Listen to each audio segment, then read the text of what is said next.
Welcome to the Texas Transportation Forum. And since this is the first time this year that I've seen a lot of you, let me wish you a Happy New Year as well. Now, I know I am well past Larry David's statute of limitations on wishing a Happy New Year, which is merely 3 days, but I wanted to take the opportunity anyway. In fact, this is day 41 of the year 2020. And for those of you who've made resolutions, I hope that today finds you sticking to your resolve. If, however, day 41 finds you a little less committed to your decision, find comfort in knowing that you are not alone. Resolutions are a lot easier to make, but harder to stick to. So I'd like to share an article about philanthropist Melinda Gates that I came across. Gates, according to the article, doesn't make New Year's resolutions, or at least not in the traditional sense. Instead, she chooses a single word for the year that will be her guide, her North Star. That one word, she said, encapsulates her aspirations for the year. One year she chose spacious, reminding her to make room for the things in life that truly matter. Another year, her word of choice was grace, a word she repeated to herself when her life was chaotic or stressed, or when she needed to remember that life is not just about our individual selves, but empathy and connections. Connections, that's something we know about at TxDOT. It is central to our business. It's the very reason that we exist as an agency. It is so important to what we do that it is reflected in our new mission statement, connecting you with Texas. Everything we do, from building roads and bridges to operating our ferries to helping communities get funding for their general aviation airports and transit services, to supporting Texas ports and managing the only state-owned railroad, is about connecting Texans to what is important to them. And while TxDOT is primarily in the roadway end of transportation, Texans rely on more than just roads. The more than 2,000 public transportation vehicles around the state provide more than 29 million rides to Texans who need that service. It's ports. Texas has 11 deep draft and another 6 shallow draft ports. They serve Texans recreationally and commercially and have helped earn Texas the #2 ranking in the country for waterborne commerce. Living in a large state, our airports provide a valuable service to Texans and those who travel to our state.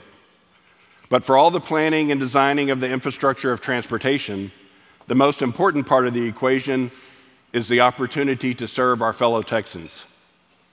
I'm sure many of you remember when Tropical Storm Imelda roared through the parts of eastern Texas last year, dropping 40 inches of rain and forcing the closure of major roads. Before the storm hit, and while it streaked across the state, TxDOT employees were helping people trapped in her path. Through our Drive Texas website and phone lines, media outreach, social media, and more, we showed Texans how to get where they needed to go, and just as important, what areas to avoid. While the storm pounded everything in its sight, we were busy marking detours to keep Texans safe.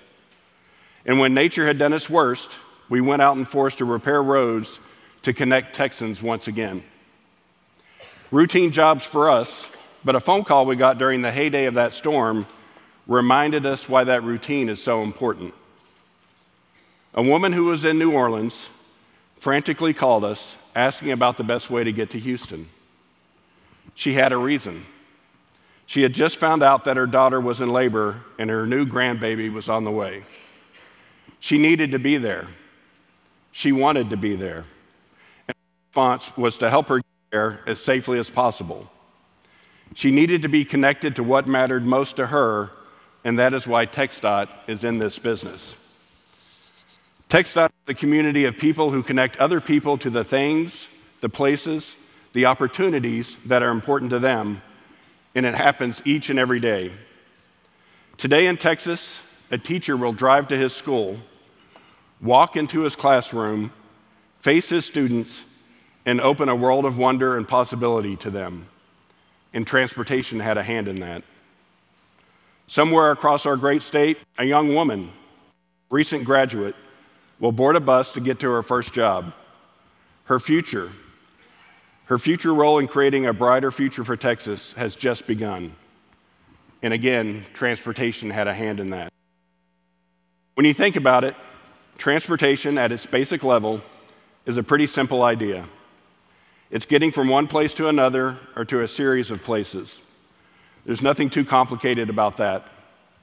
Whether it's by car or bus, plane or train, bike or boat, or even good old-fashioned plain shoe leather, the point of transportation is to leave a place of origin and arrive safely at a destination. But transportation is so much more than that. And that is what our new mission statement communicates to our employees and to Texans. Connecting you with Texas industry. At airports and rail hubs and ports around the state, boxcars and containers of vehicle parts, computers, communication equipment, and electrical components will be shipped within and beyond our borders. Transportation means access to markets far and wide. Beef sent from West Texas to the mom-and-pop restaurant in Orange. Fresh peaches grown in Central Texas that land in your produce aisle at your local grocery. From the breakfast you're enjoying this morning to the clothes you're wearing. Without our roads and bridges, airports and waterports, trains and tracks, we would not enjoy the quality of life we have here in Texas. Connecting you with Texas commerce. Today in Texas, there are more than 26,000 lane miles of interstate. Interstate 10 connects one side of Texas to the other. I-35 connects South Texas to North Texas and points beyond. Pick any interstate in Texas, and the most common factor among them all is probably the steady mix of cars and trucks, drivers and passengers and cargo all vying to get to somewhere. A job, a warehouse, a grocery store, all places where money can be made and spent. And while roads in our metro areas see more traffic and more corresponding congestion, the bulk of the state's road system is in our rural areas. They might not have the vehicle miles traveled over larger areas, but their transportation needs are just as real. Roads in those areas often serve agriculture, and our farm-to-market road system provides the first and last link to the industry supply chain. Those roads are also the gateway to Texas's energy production domination, as our rural roads transport oil and gas from fracking sites to refineries. But Texas's dominance on the world stage goes far beyond oil fields. Last year, for the 17th year in a row, Texas led the nation in exports. Exports for the Lone Star State totaled more than $315 billion, a record breaker for Texas, up nearly 20% from the prior year. Our roads and our transportation system serve as the conduit for those goods and Texas's economic prosperity. Connecting you with Texas safely. We all have work to do in this area. Our latest data for calendar year 2019 shows that there were 3,591 deaths on Texas roadways. A small glimmer of hope is that if this figure holds, it will be the third year in a row of fewer fatalities than the year before. But we all know that an average of 10 deaths per day is way too many. In fact, it is 3,591 too many. That is why our commission established a goal of 0 fatalities by the year of 2050 and to cut the current figure in half by the year 2035. To help us on that road, they committed an additional $100 million over the next 2 years for additional focused safety improvements. Transportation is about connecting our state, our citizens, and our products to opportunity, to the places and the people and the things that are essential, and to make those connections as safe as possible. Over the next day, a range of experts about just that. So I ask you, please take notes, join the conversations, and help us connect you with Texas. Thank you.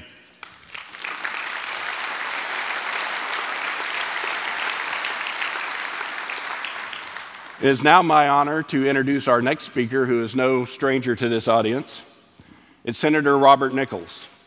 who served as a member of our Transportation Commission from 1997 to 2005.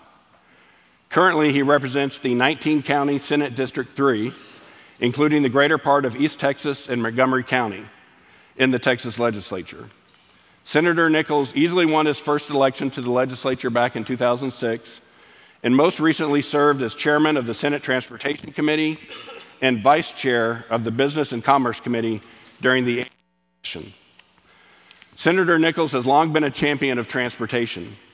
He has authored several bills, including the constitutional amendments for Propositions 1 and 7, that pave the way for additional revenues that are dedicated to transportation.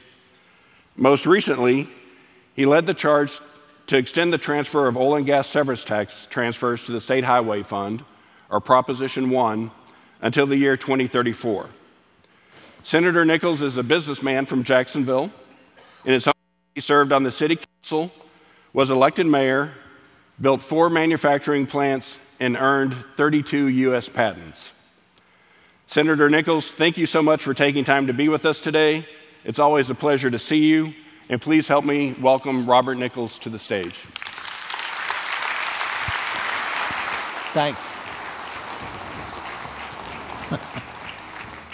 Thanks, James, for that introduction, and thank all of y'all for being here today.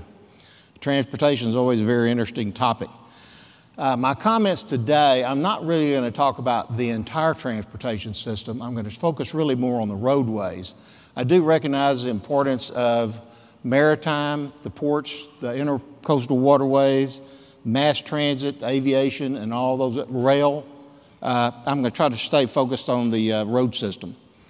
Last night at the reception HNTB had, which thank y'all very much, I bumped into Mike Behrens, who was our former executive director, and we got to talking about projects that he had worked on all the way back to 1973. That's almost 50 years ago. And I saw a lot of people in the room that had worked on projects from way back, people I'd known, but I also saw a lot of younger people who don't know how we got to where we are. They're thinking totally about the future and what we need to do next. So what I'm going to do is go back a little bit, do a quick overview of how we got to where we are at least 20 years ago, and then go into more detail of some of the things that were built over the last 2 decades that we currently are using. But before I do that, I always like to pass on a cute story so you at least have something you can take home with you. And I heard one yesterday that was a prisoner was on the gallows fixing to be hung. The sheriff put the noose around his neck and said, "We've given you an hour to speak." And he said, "No, just go ahead and hang me." And the sheriff said, "Well, don't you want to talk for an hour to the young people in the crowd about the wrong ways you went so that they will stay on the straight and narrow?" He said, "No, just hang me." And there was a politician in the crowd that said, "Well," he said, "I would like to yield, would you yield me your time?" And the prisoner said, "Well," asked the sheriff, "Well, what does that mean?" And the sheriff said, "Well, that means he would like you to take your hour and speak." The prisoner said, "Oh, I see." He said, "I'll do it on one condition, that you hang me first." Now, I'm going to go way back real quick and move fast forward. But when Texas was a republic, even when we were a state, for approximately 85 years, the authority to build roads through the state was really granted to the counties. Counties in the early days were very powerful organizations. And even though the legislature later got the authority to build roads, they in effect had to turn the money over to the counties, and the counties built them where they wanted to and the way they wanted to. About a decade into the federal program, the federal government saw the Texas program, and we were doing the absolute worst in the nation, and it was so bad that they threatened Texas about pulling all of our money, federal money, out if we didn't take it over. So the legislature finally stepped up. They gave then the Texas Highway Department the authority to build it, and we began building our road systems and our series of connectivities. But then all of a sudden the Great Depression hit, not much money, not a lot of money to build roads. They did the best job they could. Behind the recession or depression was the World War II. The bulk of the effort went into the war effort, but during that period, they recognized what Europe had done with the Autobahn system. They also recognized the difficulty that we had as a nation getting our goods and materials across our nation on that poor interconnectivity.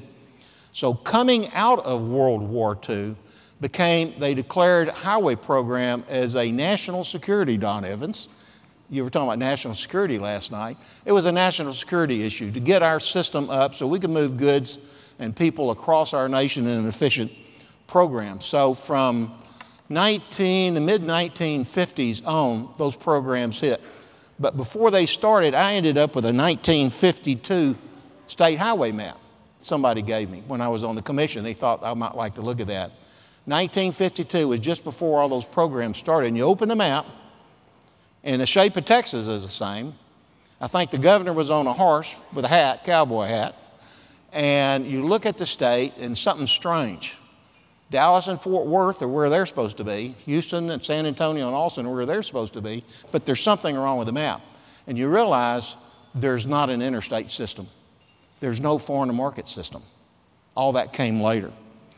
So from the mid-50s, the programs of the interstate started, the programs of foreign market started, all these other programs started, and for a quarter of a century, the Highway Department in Texas built and completed approximately 2,000 miles of new roads every year for a quarter of a century.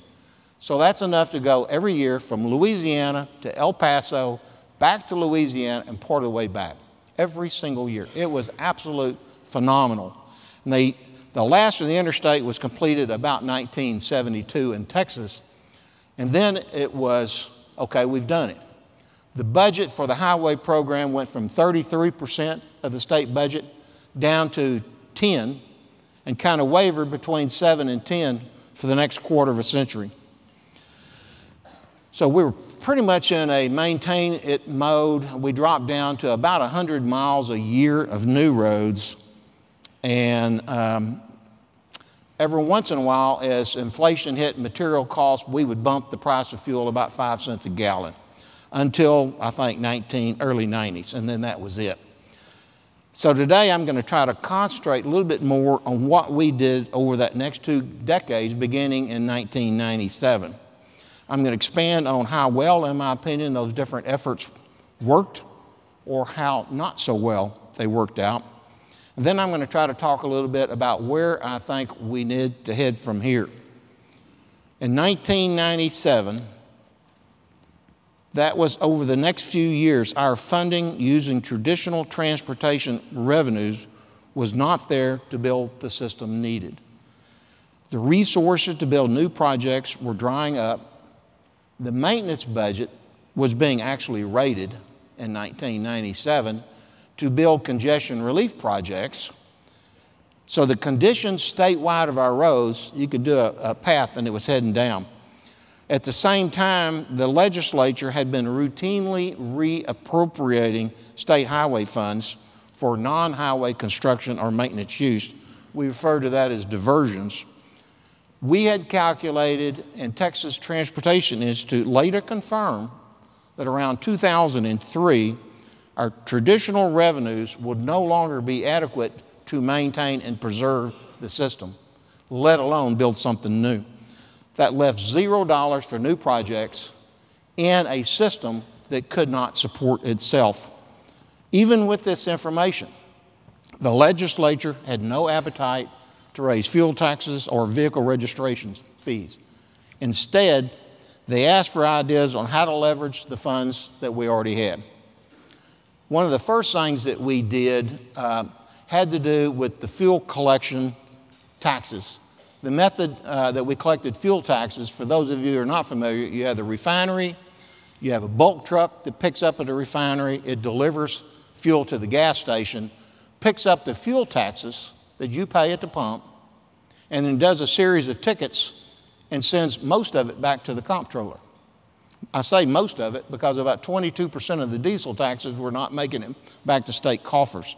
The federal government had already implemented a program at the refinery to have a meter to know how much to collect. And the refineries, when there were only about 33 or 35, would collect that and send it. But Texas, for more than a decade, had been on the old system. So we began working between 1999 and 2001 to move the point of collection to the refinery like everyone else. It was really quite a big fight. We were fighting the oil and gas industry on that one.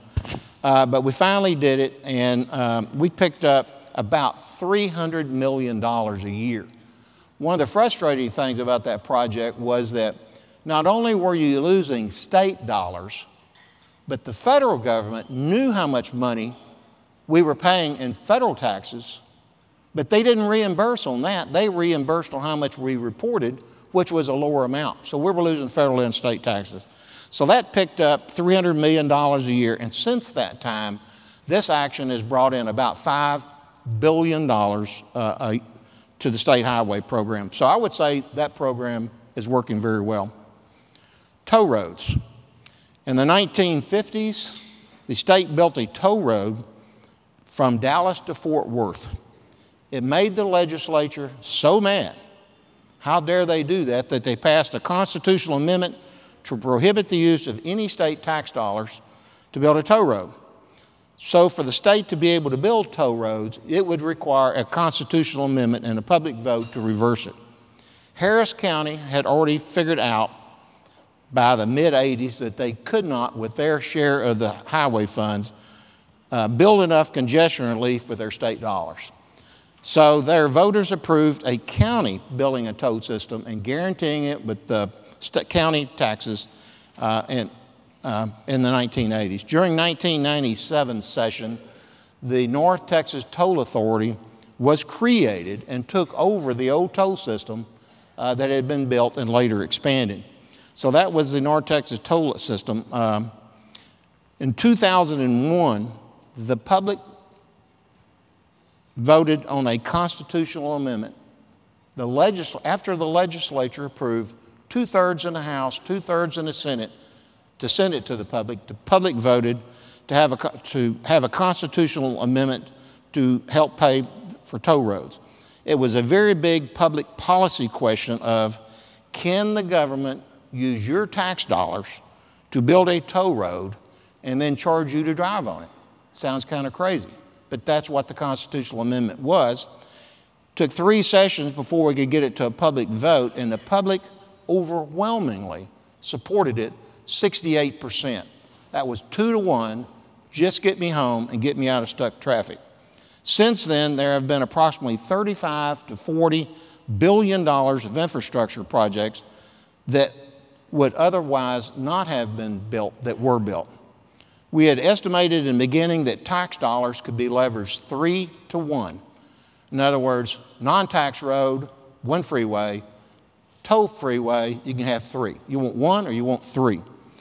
Later we found out, after we built the $35 to $40 billion, the leverage was actually 5 to 1. So you could build 5 versus 1. Projects were built quicker because we didn't have to wait for future tax dollars to accumulate.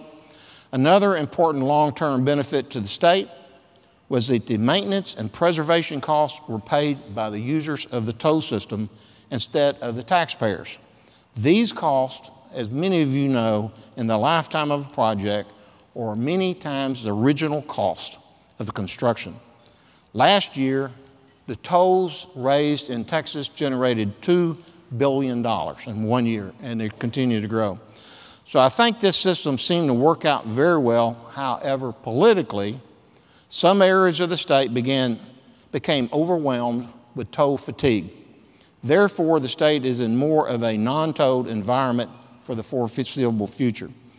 If someone anywhere in the state has a toll project they think they want to bring forward, in my opinion, they will have to be able to show overwhelming local support and need for it to be considered. Interoperable toll tax. Harris County and the North Texas Toll Authority used to have tags that would not connect. They were not compatible. With TxDOT starting up its own 3rd system in 2002, the issue became, which system would TxDOT use? Would it use a Harris County, or would it use an NTTA? Or would it use a third and have 3 non-compatible systems? So interoperability became an issue to be worked out. I recall some of the first meetings with Harris County and NTTA. They all agreed quickly that they need to be compatible. Harris County immediately said NTTA should use their system. NTTA thought Harris County should use their system. And it went back and forth for a couple of years like that. Finally, TxDOT created an incentive program, such as we're not going to fund any of them that aren't, and they got together and made them compatible. After lots of meetings, all parties agreed. The number of interoperable tow tags, we started tracking it in around 2002, has increased every year. In 2016, the number of tow tags in Texas had grown to 9 million tags. In the last 3 years, from 16 through 19, an additional 4 million tags were added, bringing the total count today to between 13 and 14 million tags, and more than half of the vehicles in the state of Texas have those tags. So when I hear that nobody likes driving on toll roads, I throw that number out to them and say, well, somebody does.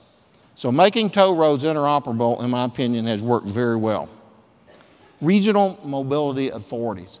When the concept of regional mobility authorities came up, we were having a statewide debate. Do we need a system more like Florida, where we have a state system, then all the systems can cross-collateralize each other? So that's pretty much what the bond people thought would give us the best ratings. Or do we want one where each region has their own? We finally decided to go that way because if the state's coming into your area, you feel more comfortable controlling that yourself and keeping your dollars in your region and not having to worry about it going to some other part of the state. And so we created the legislature created regional mobility authorities under a TxDOT umbrella. They were given a lot of leeway. Since then, there have been about 10 created. Last May was the 10th one. Some have done outstanding jobs while others have been slow to progress. So I would say RMAs have worked very well. Texas Mobility Fund. About 2001, the concept of leveraging certain revenue streams that were transportation related was created. And so you dedicated in a constitutional amendment those to that fund. And the department could borrow, I believe, James Bass might correct me, but up to about 30 years. And so all of a sudden, we could pull up about $7 billion and build projects then. It was new money. There were excess revenues of about $100 million a year above the debt reduction. That has worked out very well if you don't mind having that debt behind you. CDAs or P3s, the ability to do public-private partnerships was passed. The first were called exclusive development agreements, and State Highway 130 and 45 on the north side of Austin was the first and only exclusive development agreement in the state. Later, the name was changed to comprehensive development agreements because there was something too exclusive about the first term. I would say that CDAs have had a mixed success. We actually have had 2 private toll roads in the state of Texas that went bankrupt. One was not really in partnerships with TxDOT, but the Central project, 130, 5 and 6 segments, bankrupt. It's still operating. We had a good contract, but the people who invested are having to come in and operate that system, which is working. While several of them have been very successfully built and operated, all have not. The legislature sunsetted most of the projects that were on the books with little activity in 2017. New ones can be created only by an action of the legislature, with the exception of Harris County or NTTA. They have the authority to do those. In my opinion, there are still weaknesses in the current systems and the statutes that need better protection for the state. However, currently there is not the legislative will to move forward with these in the House or the Senate. it's been tried a couple times the last session. Pass-through tolling was created while I was still on the commission. Originally, it was called shadow tolling, but there was something kind of shady about that term, so they changed it to pass-through tolling. There were several successful projects built, but it required the local entities to pass bond issues and go into debt, and it was an obligation by the state that was really kind of off the books. It got projects going. These were not necessarily the projects that were the highest priority for the state and TxDOT, but it got things going, and I don't think we're doing those anymore, and I think TxDOT's still working their way through some of those previous obligations. So in my opinion, it was okay, but not really enough to solve big problems for the state going forward. TRIZ, the ability to do transportation reinvestment zones was created, but future revenue growth and dependability was weak for really large bond projects and their ratings. There are several city TRIZs that are around the state. They're working, but the counties never got the constitutional authority to do them. This policy, and I believe is underutilized, could be a really good tool if it was refined. And if the counties thought that it was worth the legislative effort, it would be an area that might be really beneficial to pursue. Trans-Texas Corridor. However visionary it was, it didn't work out too well. That's kind of short on that one. Energy sector zones. In 2013, with the Eagleford oil play, the legislature created energy sector zones. We were down there, roads torn up. Hey, if we could circle that area, get the revenues, put them back in that part of the county, fix the roads, that'd be good. That action was later found to be unconstitutional, so I would say it didn't work very well, especially since the Attorney General that made that opinion is now the governor. So I wouldn't go that way. Debt. There were two major debt issues approved by the citizens of the state to bridge the funding gap while the legislature tried to find a consensus on how to fund our program, highway program. Prop 12, Prop 14, a $6 billion issue, later followed by a $5 billion issue. While debt did do some short-term help, it creates major distortions in the systems. You overload an engineering program with a spike. You overload your contractors with a spike. It needs to be smoothed out. Portman needs predictable, constitutionally dedicated revenue streams to properly plan, build, and maintain a system. During the Perry administration, the 2030 Commission was established to determine how much money do we really need to fund our transportation program. There was a lot of effort put into it by a lot of members of TxDOT, private members, private industry, a really blue ribbon list of people that worked on that thing. It took several years to come up with some answers. The number that was established was, first, we need an extra $4 billion per year. Later, that was updated to $5 billion per year because it took several years to get there. By the time we got to the 2013 legislative session, there was over $20 billion in debt issues. During one of our Senate caucuses that session, I remember it real well, there was still not a consensus in 2013 of how do we get to $5 billion per year and still not raise taxes and fees. However, there were passionate speeches about no more debt. We just said, we're going to lock in, we're going to figure this out, no more debt. In 2013, that was the first year I was actually chair, as I spoke to then Tommy Williams, who was chair of finance, I said, okay, what are the ground rules for looking for money? I said, it's pretty simple. No new taxes or fees. You can't have any general revenue. Forget going after school funds. And do not take money out of the rainy day fund, but everything else is wide open. Well, there wasn't a whole lot left. But then along came Proposition 1. So the idea of capturing half of the oil and gas severance taxes before they went to the rainy day fund, that way we didn't take them out, came up during the last 10 days of 2013 session. And most of y'all know in the session, if you've only got 10 days left and you haven't started, you got a problem. But the idea to capture that, made once a year and constitutionally dedicated, this would only occur if there was a sufficient balance in the rainy day fund. All the members of the Senate liked it. Lieutenant Governor liked it. Chairman Williams liked it. We got back in the meeting room. All the members were going, this is how we get there. We found some legislation that was germane. We got ready to pass it out of the Senate because we can move pretty fast in the Senate. And the House was freaking out because we had not even had a public hearing on it. To lock up that much money in a constitutional amendment without a single hearing was just a little overload. So it did not pass during that session. But Governor Perry was very excited about it. He called us back for a special session, which died because of a filibuster, became quite famous, and called us back for 2 more sessions out of that. Total of 3. It passed. And the actual vote for the public was deferred for a year. Instead of voting on it in November 2013, as you normally would do, we purposely deferred it to 2014 because we had a major water issue to be voted on.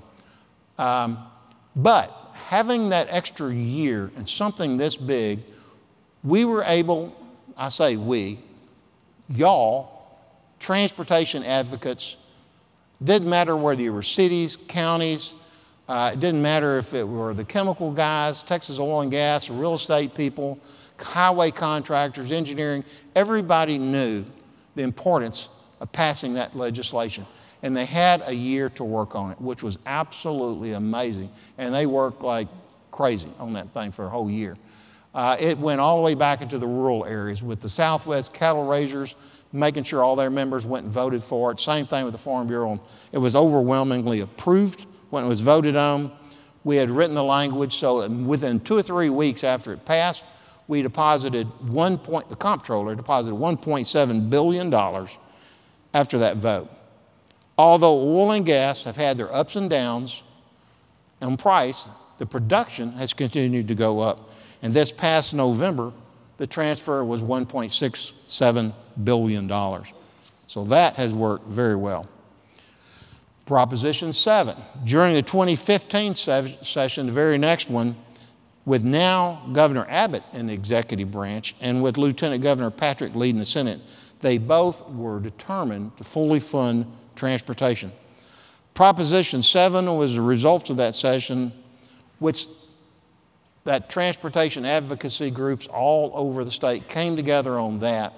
We were hoping to draw 1 again, but we didn't. We drew 7. And what worries you about, the further you are down the ballot, as you go down the ballot, if somebody sees something they don't like, they do no, and now they're mad, they're more likely to vote no on the next one. So we immediately looked to see which one was number 6. Well, it was the constitutional right to hunt and fish in Texas. We figured that put smiles on people. And number 7 actually beat number 6. More people wanted good roads than they wanted to be able to hunt and fish in this state, which is absolutely amazing. And they did. So during that session, the budget writers eliminated every diversion in the budget, which was the third piece of that. And on that, $2.5 billion per year. That's per year, not per budget cycle. Once the budget, general revenues reach a certain amount, and a capturing of 35% of the vehicle sales tax once it reaches a certain number. And that way you don't have a flat number forever. The logic of without the road, you don't need the vehicle. Without the vehicle, you don't need. Let's tie them together. And it automatically adjusts for inflation and population growth and all those kind of things. So you're going to have a revenue source with vehicle sales tax that will increase over the years. You'll have a revenue source with oil and gas that will increase over the years. And I'll refer to all those things as tools in the toolbox. 2030 Commission finally met its goal. About half of the current 10-year transportation right now is funded with these last actions. 1997, the 2-year budget was just a little over $6 billion. This session, the budget we approved was just under $32 billion. So we went from 6 to just under $32 billion in that period of time, which is just absolutely amazing. TxDOT had been reduced by 3,000 employees from 97 to just a couple of years ago. And in the last 2 sessions, we've actually increased the FTEs by about 700 so they can have more engineers and planning and building of those projects. So these 2 decades of change I covered were referred to by some national magazines as a period of transportation activism. In Texas, other states are looking to see how we did it so that they can get their highway funding done. Going forward, in my opinion, it is important that we have a new 2050 commission, looking at Chairman Bug, that needs to determine the future transportation needs of the state, similar to the way the 2030 commission did, and it needs to be done with and without all the tools in the toolbox. I think we need to have interim hearings related to alternative fuel vehicles, to certain they are paying their fair share of highway user fees in a manner that does not discourage their growth. As the state struggles to fund financial commitments it has made to public education, which is huge, we need to be vigilant going forward that we don't do it in such a way that is negative to the transportation program. There was a lot of people that would like to use the highway funds for something other than highways, as we've learned. I also think we need to have a better understanding of the impacts technology will play on our transportation system. I truly believe it will have a greater impact than most of us can imagine. To me, this is a list of some of the bigger changes that have occurred in transportation over the last 2 decades. Legislature would not have been able to accomplish these things had it not been for the overwhelming support of the citizens of the state of Texas and the good work of the men and women of TxDOT, Texas Department of Transportation. I truly believe it. I still feel like I'm a member of the TxDOT family. Y'all have done an outstanding job, and so my thanks to all of you, both current and former employees, for the work you have done, as well as for the work you continue to do for the state of Texas. I want to thank all the transportation advocates that are out there for the work that y'all have done and the support over the years. And in closing, I would like to say thank TxDOT for inviting me to be here, and thank all of you for being here as well. Thank you.